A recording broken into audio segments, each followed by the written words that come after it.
Re-salut! Je filme cette vidéo aujourd'hui pour vous parler de 7 auteurs qui sont très populaires. On entend leur nom constamment sur Booktube et dans la communauté. Et pourtant, ce sont tous des auteurs que je n'ai jamais encore lus. Donc, j'ai décidé de dresser la liste de chaque livre avec lequel j'aimerais commencer pour découvrir chaque auteur. Et puisqu'il est fort probable que plusieurs d'entre vous aient déjà lu ces romans-là, ces auteurs-là, j'aimerais que vous me disiez dans un commentaire si j'ai choisi les bonnes œuvres pour commencer et s'il y a des œuvres qui sont absolument à éviter pour ces auteurs-là.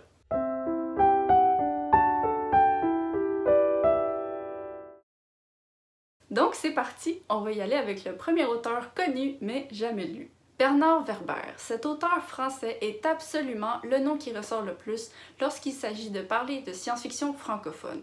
Puisqu'il s'agit de mon genre littéraire préféré, j'éprouve une petite gêne en pensant au fait que je n'ai jamais encore lu un seul de ses romans, mais ça va bientôt changer. L'œuvre avec laquelle je souhaiterais la découvrir est sa trilogie Troisième Humanité. Je sais que Werber est d'abord reconnu pour sa trilogie Les Fourmis.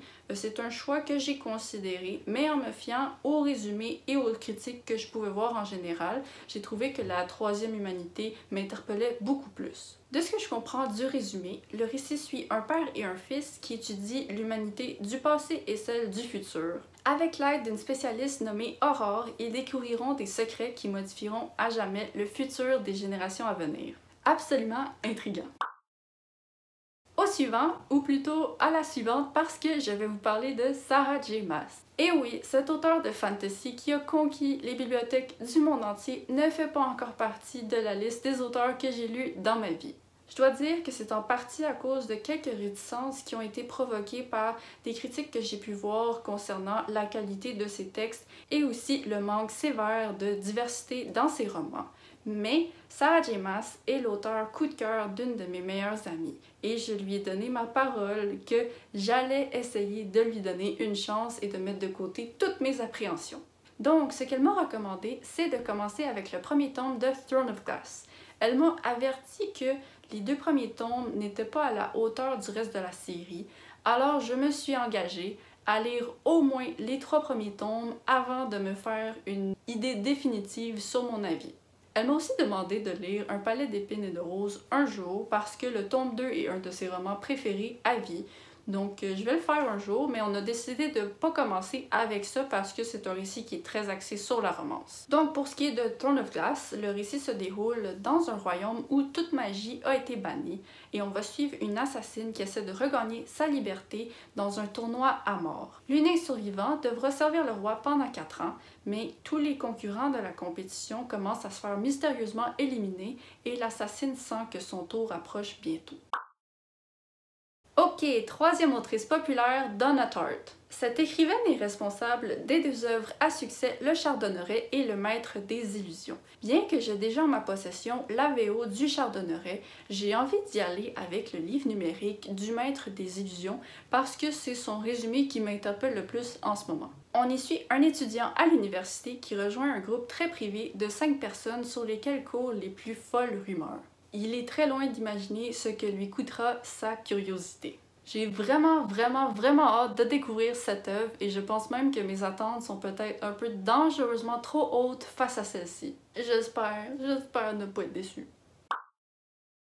Ensuite, je vais vous parler de Elizabeth Acevedo, une autrice qui a fait ses débuts il y a seulement quelques années. Elle semble avoir réussi à charmer tout le monde avec son écriture en vers dans ses romans Clap When You Land et signé Poet X. Ça va donc sembler un peu bizarre que je n'y aille pas avec une de ces œuvres-là et plutôt que je choisisse une œuvre qui est un peu moins connue et qui n'est pas écrite en vers.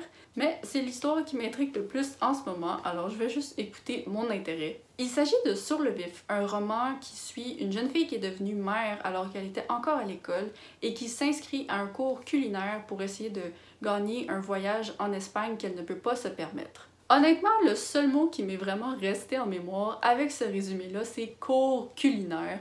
J'ai jamais lu un livre dans un contexte culinaire, alors je suis vraiment excitée de le faire. J'aime beaucoup les compétitions de cuisine. Je pense que ça a vraiment joué dans ma décision de prendre ce roman-là au-dessus des autres. Et les critiques sont extrêmement positives, alors j'ai très hâte de le découvrir. Prochain auteur qui m'est encore inconnu, il s'agit de Franck Tillier, un écrivain français qui se spécialise en policier et en thriller. Je l'ajoute à cette liste parce que non seulement son nom est partout, mais c'est aussi la recommandation d'une autre de mes amies qui souhaite vraiment me faire découvrir cet auteur. Franck Tillier a de nombreux romans publiés à ce jour. Si j'avais essayé de choisir par moi-même, je pense que je me serais perdue. Alors je me suis vraiment fiée au jugement de mon amie et elle m'a conseillé de commencer avec Le manuscrit inachevé. Si je finis par aimer ce roman-là, elle m'a aussi conseillé de lire Il était deux fois. J'ai brièvement survolé le résumé du manuscrit inachevé. J'ai vu que ça parlait de meurtre et d'écrivaine à succès. Alors juste avec ça, je suis vendue. Je vais pas vous donner de résumé officiel parce qu'avec des romans dans ce genre-là, j'essaie d'en savoir le moins possible. Mais je vais vous donner la dernière phrase du résumé qui est très bonne pour éveiller l'intérêt, je crois. Dans le vent, dans le sable et dans le brouillard, une question se posera. Faut-il faire de cette vie-là un manuscrit inachevé et en commencer un autre? Je sais pas ça veut dire quoi exactement, mais je suis bien intriguée de le découvrir. Ok, le 6e auteur dont je vais vous parler dans cette vidéo est Matt Haig. C'est un écrivain d'Angleterre qui joue avec l'imaginaire et qui reçoit beaucoup d'attention avec sa récente sortie de Midnight Library. C'est définitivement un livre que j'ai l'intention de lire éventuellement, mais avant ça, j'ai déjà un livre de Matt Haig sur mon radar depuis quelques années. Il s'agit de Humain. C'est un roman qui a été positivement critiqué par la booktuber's Book with Emily Fox. Elle a mentionné qu'elle le rit à voix haute à de nombreuses reprises en le lisant, alors je suis vraiment curieuse de voir si ce sera mon cas également.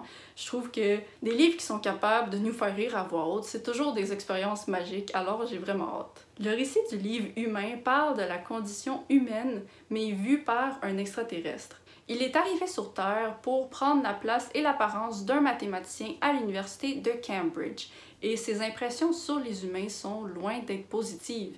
Il est dégoûté par ce qu'on mange, il est dégoûté par notre facilité à assassiner et à faire la guerre. Pourtant, plus le temps passe, plus il commence à apprécier certaines facettes de cette espèce étrange. Ok, il est temps de vous présenter le dernier nom sur cette liste. C'est certainement l'un des plus populaires, surtout avec la récente adaptation télévisée qui vient d'être annoncée. C'est facile à deviner, je parle de Leigh Bardugo. Cette autrice de fantasy reçoit à la fois l'une des plus grosses vagues d'amour comme je l'ai rarement vu, mais aussi beaucoup de critiques de gens qui trouvent ses romans ennuyants et confus. Donc je suis vraiment curieuse de lui donner une chance pour voir de quel camp je me range. J'ai décidé que j'allais commencer avec sa saga Grisha parce que c'est l'œuvre qu'on doit lire avant de se lancer dans les autres séries, je crois. J'avais considéré y aller avec La 9e maison parce que j'étais attirée par son thème de Dark Academia, mais puisque la majorité des critiques, je crois, ont dit que c'était ennuyant et long à traverser, je vais essayer de me donner une petite chance de réussir à aimer Leigh Bardugo et je vais y aller avec quelque chose d'un peu plus populaire, donc Grisha. Le premier tome suit Aline, une orpheline qui est recrutée par l'armée pour partir en expédition dans un brouillard maléfique. Il y a très peu de gens qui réussissent à y survivre et seuls les magiciens nommés Grisha sont capables de lutter contre cette malédiction. Cette épreuve révélera peut-être la nature de Aline aux yeux de tous. C'est définitivement le livre sur cette liste pour lequel j'ai le moins d'attente à cause de tous les avis contradictoires. Sarah J. Maas, par exemple, je sais que c'est une écrivaine controversée, mais en général, la plupart des gens que je vois l'adorent absolument. Alors, je suis un peu moins inquiète de passer un bon moment dans ma lecture, peu importe si le contenu est de qualité ou non. Mais pour ce qui est de Leigh Bardugo, c'est spécial parce que c'est vraiment une bonne écrivaine, mais tout le monde dit que c'est ennuyant puis ils comprennent rien, donc j'ai de l'intérêt pour le roman, mais je me fais aucune attente. Et si jamais vous pensez que je devrais commencer avec un autre roman de Leigh Bardugo parce que peut-être que j'ai mal compris l'ordre des trilogies, c'est vraiment compliqué, s'il vous plaît, faites-le moi savoir. Voilà, c'était les 7 auteurs populaires dont je souhaitais vous parler aujourd'hui. Je suis toujours excitée de découvrir des nouvelles plumes, surtout dans ce cas-ci quand je vois à quel point elles sont appréciées à travers le monde. Comme je l'ai mentionné au début de cette vidéo, si jamais vous avez des recommandations différentes pour les auteurs dont j'ai parlé dans cette vidéo, n'hésitez pas à me laisser un commentaire pour me le dire. Je suis également curieuse de savoir si j'ai mentionné des œuvres que vous avez personnellement détestées. Je sais pas si ça va me faire dévier de mes choix, mais je suis vraiment intéressée à connaître vos avis. Alors je vous remercie d'avoir regardé cette vidéo. On se revoit sous le ciel très prochainement. Bye bye!